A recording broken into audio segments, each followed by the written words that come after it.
FTV Hindi में आप सभी को सुस्वागतम। जी हाँ, राहुल गांधी के विश्वस्त और करीबी ओवरसीज कांग्रेस का अध्यक्ष सैम पित्रोदा ने ईवीएम पर सवाल उठाया है और उनका दावा है कि वो जल्द अंतर्राष्ट्रीय विशेषज्ञों का साथ इसका खुलासा करने वाला है। दरअसल राजीव गांधी के मित्र और देश की सूचना क्रांति के जनक कहे जाने वाले सैम पित्रोदा उर्फ सत्यनारायण विश्वकर्मा यूपीए सरकार में भी ज्ञान आयोग का चेयरमैन रहा है।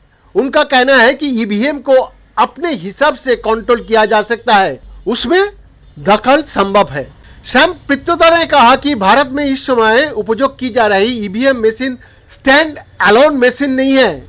ईवीएम मशीन का साथ जब वीवीपैट मशीन का जोड़ा गया था तभी से समस्या शुरू हुई। वीवीपैट एक अलग डिवाइस है जिसमें हार्डवेयर और सॉफ्टवेयर होता है। वीवीपैट को ईवीएम से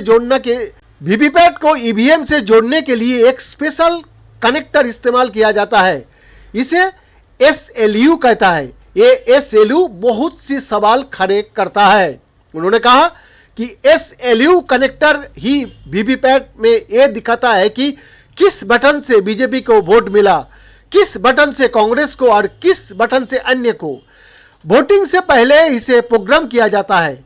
एसएलयू जोड़ने के बाद ईवीएम स्टैंड अलोन मशीन नहीं रह जाती। इसमें हर तरह के वो काम किया जा सकता है जिनकी बात हो रही है। इसीलिए हम चाहता है कि वीवीपैट से जो पर्ची निकालती है वो अभी थर्मल प्रिंटर से निकलती है और उसे कुछ हफ्ते तक ही सुरक्षित रखा जा सकता है।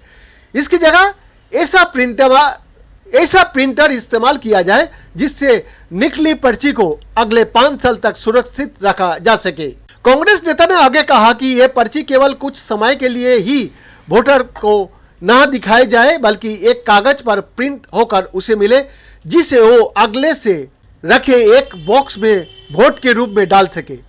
यह बॉक्स किसी भी इलेक्ट्रॉनिक डिवाइस से जुड़ा ना हो।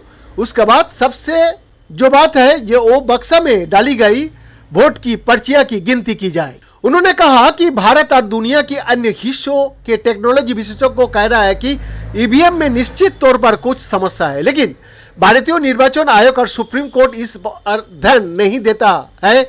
एक प्रोफेशनल होने के नाते मैं ये कह रहा हूं कि जरूरी नहीं है कि हेरा फेरी की ही गई है, लेकिन मुझे पूरी आशंका है कि ईवीएम में हेरा फेरी की जा सकती है। मैं इस बात को स्वीकार नहीं करता कि ईवीएम में सब कुछ ठीक है। ईवीएम को लेकर विश्वास का संकट खड़ा हो गया है। सैम पित्रोदा ने आगे कहा कि राजनीतिक दलों को ईवीएम के खिलाफ आंदोलन चलाना चाहिए, हस्ताक्षर अभियान चलाना चाहिए, जागरूकता अभियान चलाना चाहिए। जरूरत पड़े तो नौजवानों को इसके खिलाफ सड़क पर उतरकर आंदोलन करना चाहिए। राजनीतिक दलों को ईवीएम से चुनाव के बहिष्कार के विकल्प पर भी विचार करना चाहिए। राहुल गांधी ईवीएम के मुद्दे को लेकर गंभीर है। इस पर मेरी उनसे बातचीत हुआ है। यह स्वीकार करना संभव नहीं है कि 2019 का लोकसभा चुनाव में ईवीएम से छेड़छाड़ के बिना राहुल अमेठी से लोकसभा चुनाव हार गए। मैं जल्द ही तकनीकी विशेषज्ञों के साथ राष्ट्रीय और अंतर्राष्ट्रीय मीडिया के सामने ईवीएम पर एक प्रेस कॉन्फ्रेंस करने की योजना बना रहा हूं। बीएन का रिपोर्ट, एफटीवी हिंदी, दिल्ली, भारत।